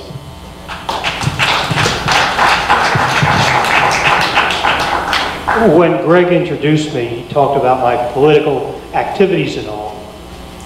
But the way to get folks to understand who we are is to talk about who we are. What Greg didn't mention, and I don't know why, for 5 years I served as a volunteer as the statewide chair of the Girl Scout Councils of California. For 7 years I was on the board and president of the board for 4 of those years of Travelers Aid Society of Los Angeles. And that's not only an organization that tells you at the airport where to go, it's a social service agency in both Hollywood and downtown Los Angeles to help runaway and throwaway teenagers. I've been on the board for several years of the Heart Association. My wife's been on the Cancer Society board. We are a family that believes in giving back to our community. And yes, I walk precincts, I run campaigns, I'm involved with policy, I do media, but I also want to give back to the community in which I live. And I think that by talking about those things, all of us do community work, whether directly or through our churches or our synagogues. We do our work, and that we should be proud of, and talk about that as a role model for what Republicans really are. Before we have our last question, let me say one, well, the previous Susie. There are too few of us, and we can't go, well, you disagree with me on this one issue. I want nothing to do with you. I think we also need to embrace what Ronald Reagan says, that somebody who agrees with me 80% of the time is my friend and ally, not my enemy. So that being said, Regina, you have a question? Laura, sorry. That's okay. Thank you both for coming here tonight. Come up to the mic. I don't bite. Thank you both for coming here tonight. Both of you have spoken about we need more representation, and I agree, and both of you have spoken to the power of the activists and wanting our voices and our energy into taking back our state. I appreciate that from both of you. My question is this, and the question, I guess, got to Hadley, so we want to make sure it got to you. We didn't pose it to him, somebody else did. But Aja and I were talking about the current state of the delegates, and that is that without the delegates who have lost, they're awarded, the state candidates who have lost have been awarded a certain amount of delegates based on how they performed, which is really a form of zip code discrimination. And we have counties, both of you have said we have counties that are dead, they're not active, but we also have counties who aren't represented because they're shut out because of the top two. Will you commit monetary funds to not only voter registration, which you both said, but to help Tom Palzer if he comes back out again with that petition to repeal the top two? Would you help him do that so we can get more candidates running, so those candidates can be that voice to the voters, and those candidates can then appoint more delegates that could vote for conservatives, get rid of the establishment, and then change the bylaws so that, you know, it shouldn't matter if one person lost because they got 30% or one candidate lost and they got 40%. They should get the same amount of delegates to vote in the state party elections because they still ran. They still put themselves out there. Just because they got, you know, beat harder, they shouldn't get discriminated against in terms of how many delegates they got. Well, there are two parts of the question. First, how do you expand the base of the party? And the second is Prop 14. On the first part, in my Back to Basics plan, the only written plan, it talks about strengthening the counties. I've put out a bylaw change that's been accepted by the CRP board. It will be voted on at the next convention to allow every elected member of a county committee to be automatically a member of the state party, and that goes a long way to what you want. As far as the second part, I'm the only candidate for chairman that has put up resolutions to put the party on record in opposition to it, and I'm the only candidate that voted for that resolution. The other two candidates voted against it, and one of them took the floor to argue and debate me on that subject. He believed that we should not allow Republicans to be nominated. So I'm the only one that agrees with you on that subject. As far as the initiative goes, I'm working with a group of people statewide right now that are shortly going to be submitting the petition to the Secretary of State and the Attorney General to put that on the ballot, the repeal of Prop 14. So that is going forward now. And even though I'm not chairman, I'm still working on behalf of the Republican Party. Let's hear it for repealing Prop 14. Let's hear it for getting a Republican in every single election up and down the state of California. Now let me tell you, this is two things. This is not just changing the open primary system. This is making sure that the Republican Party of California is responsible to you, ordinary Californians, for putting a Republican in every single race. Listen, ladies and gentlemen, we can't win if we're not in the ring. Simple as that. Now, I will tell you that my position on Prop 14 has changed. Absolutely it's changed. When I was elected because of the jungle primary. You see, I ran in a Republican on Republican race. I got in second place in my primary, and I beat my Republican challenger in the general. I wouldn't be here without Prop 14. I was the one that Steve Frank talked about going on the floor to actually advocate for keeping Prop 14 because it cost the Democrats so much money. over $70 million in excess funds because they had to fight themselves, which I thought was kind of funny. The problem is this, that I have now come to realize. The problem is that we will never crack Los Angeles. We will never crack San Francisco. We will never be able to win federal Senate races unless there is a Republican on every single spot on the ballot for every single Californian. So very simply, we must get rid of Prop 14. And you better believe there better be a Republican in every single election so we can win. Now there's our last question. The bins for your outgoing straw poll are up here at the front desk, so please vote, and then we'll be adding those up. And for those that hang out here, we'll announce the results, and if you go ahead and leave, then we will post them on our website and our Facebook page, both the before and the after. We'll see how many minds were changed by our candidates. We're going to give them 3 minutes. I'm going to shorten that up because we are late. 90 seconds each. You let off, Travis, or Steve's going to get the last word. Travis. I went first. Right, so. Hey, 3 minutes? Yeah. 90 seconds. All right, 90 seconds. 90 seconds. All right, let's do it. Ladies and gentlemen, this is your California Republican Party. It is beholden to none other than you and California Republicans. It is time that it is built, rebuilt from the ground up by Republicans for Republicans. You need a Republican Party that stands for your Republican values, your Republican ideals, and yes, supports your Republican president. Gone are the days of Republicans as Democrat-like. You will now have a Republican Party that believes in registering new voters across the state. You will have a Republican Party that is committed to a precinct captain on every single street across the state of California. You will have a Republican Party that intimately understands ballot harvesting and is better at it than the California Democrats. You will have a Republican Party that will fight the Democrats to get rid of the illegal sanctuary state, to pursue in federal court the illegal electioneering fraud of the California Democrats. And lastly, underneath Travis Allen as your next California Republican chairman, we will recall Democrats up and down the state. Because ladies and gentlemen, this is our state. It's California. We are Republicans, and you better believe it's about time we take it back.